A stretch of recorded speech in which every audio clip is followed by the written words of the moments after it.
Suaranya sangat halus. Tuh, empuk sekali kayu. Nah, kayak gini.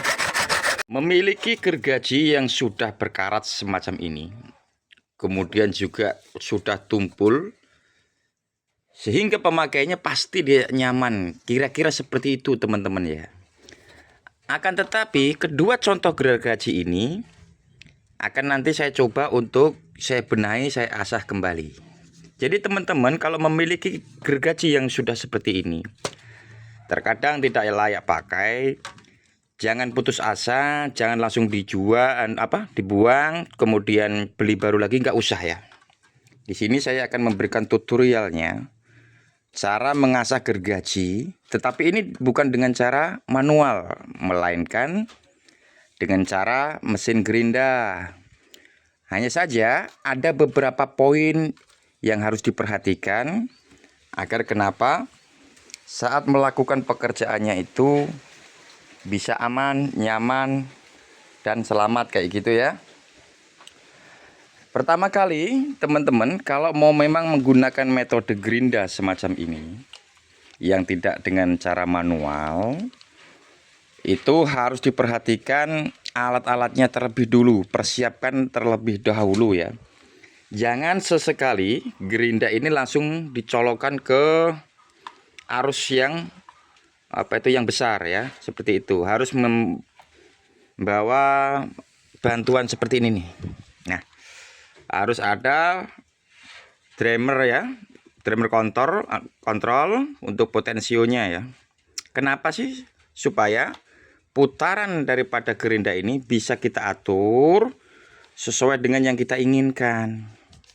Karena kalau dicolok dengan ini langsung itu sangat berbahaya sekali. Nah, apalagi ini jarak daripada gergaji ini kan sangat dekat sekali ya. Jadi kalau nggak memakai potensio atau drummer kontrolnya itu sangat rawan sekali untuk kemakan daripada gigi sebelahnya kayak gitu ya. Itu hal yang pertama yang perlu diperhatikan dari teman-teman. Jadi tetap harus pakai kontrol seperti ini.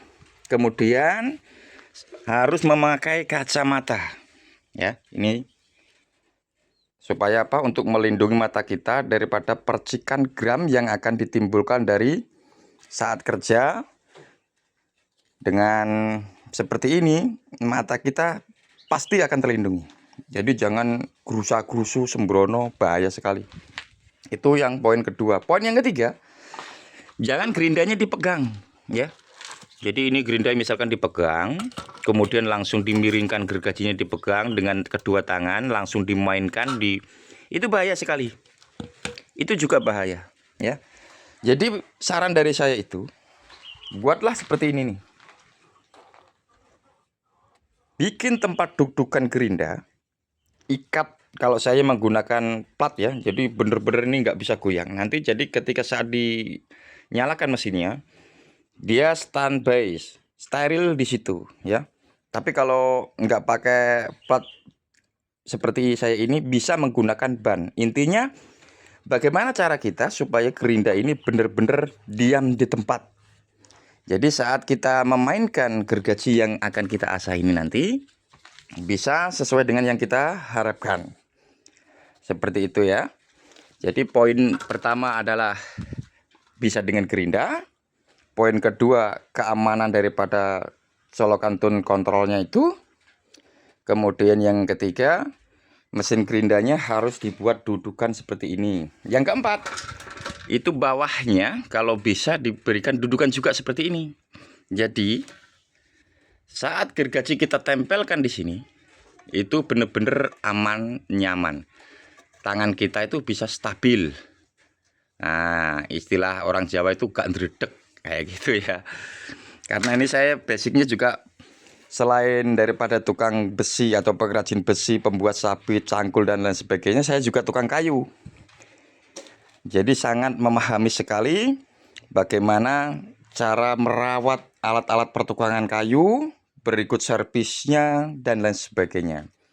Pada kesempatan channel saya Putra Gunung Lawu ini, saya sebenarnya ingin mengaplikasikan seluruh keterampilan tangan saya, juga unek-unek pengetahuan daripada pengalaman hidup saya, ingin saya curahkan, tumpahkan, saya share untuk dipublikasikan. Agar apa? Bisa bermanfaat bagi yang lainnya. Nah, kita coba nanti langsung praktek ya. Bagaimana, bener nggak? Aman, nyaman, hasilnya seperti apa? Jangan kemana-mana, jangan di skip-skip. Saya hanya meminta yang belum subscribe, segera subscribe. Berikan like-nya, komentarnya, agar algoritma channel saya itu betul-betul dibaca oleh pihak YouTube, sehingga layak untuk direkomendasikan. Seperti itu ya teman-teman ya. Belum lanjut, untuk benar-benar saya praktekkan ya, saya akan coba dulu nih, bener nggak kalau pemakai driver kontrolnya ini, tune kontrolnya atau remote kontrolnya ini ya, bisa putarnya sesuai dengan yang kita inginkan. Kita coba colokkan, masukkan dulu ya. Nah,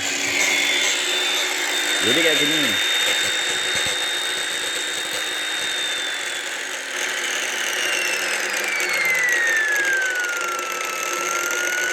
Nah, jadi seperti ini teman-teman.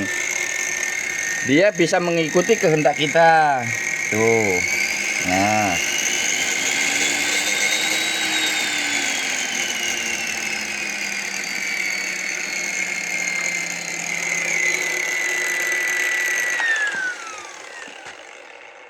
Nah, semacam itu ya. Jadi ini benar-benar siap untuk saya kerjakan 2 gergaji ini pada siang kesempatan hari ini, karena pelanggan meminta untuk membenahi gergaji.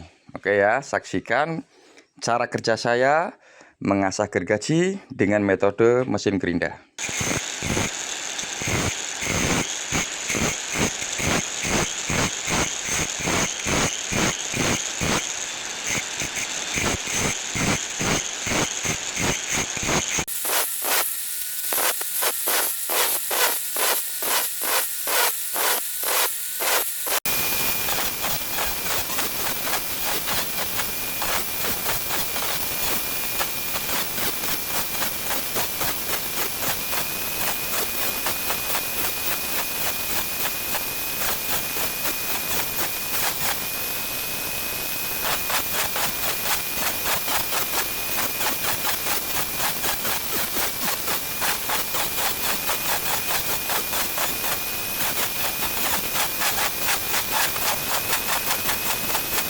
Ya, teman-teman, ini jadinya yang setelah saya kikir ya, saya tajamkan dengan metode gerinda. Nah, kita coba dekatkan dulu ini. Sebentar. Nah, jadinya seperti ini. Sekarang kita sebelum memakainya, alangkah baiknya kita kasih minyak goreng ya. Ini kita lapis minyak goreng supaya licin saat dipakai, dan sekaligus untuk merawat gergaji kita itu biar awet kayak gitu ya. Nah, kayak gini.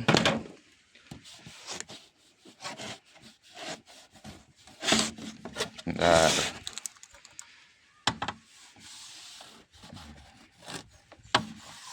Sebenarnya perawatannya sangat mudah sekali ya teman, nggak perlu repot-repot.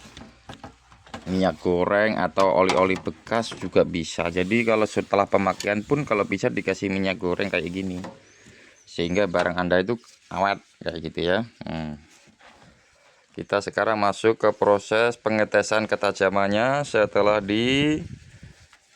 tajamkan melalui gerinda tadi ya. Kita akan langsung coba di media kayu jati ya. Nah, suaranya sangat halus. Tuh, empuk sekali kayu. Nah, kayak gini ya. Tuh, langsung patah. Padahal ketebalannya cukup 5x7 dengan hitungan detik patah ya, atau putus. Jadi itulah hasil daripada gergaji yang cara penajamannya dengan metode gerinda. Jadi mudahan video saya ini sangat bermanfaat buat teman-teman, mudahan bisa membangun, bisa mengedukasi kawan-kawan semua. Intinya nggak perlu repot, nggak perlu susah-susah, gergajinya udah pada karatan, pada tumpul. Nah, ini saya share tutorialnya kalau menggunakan gerinda. Di lain waktu, di lain kesempatan, saya akan coba praktekkan dengan metode yang manual. Seperti itu ya. Jangan lupa di like, di komen, dan di subscribe, dan dibagikan ya teman-teman ya. Terima kasih.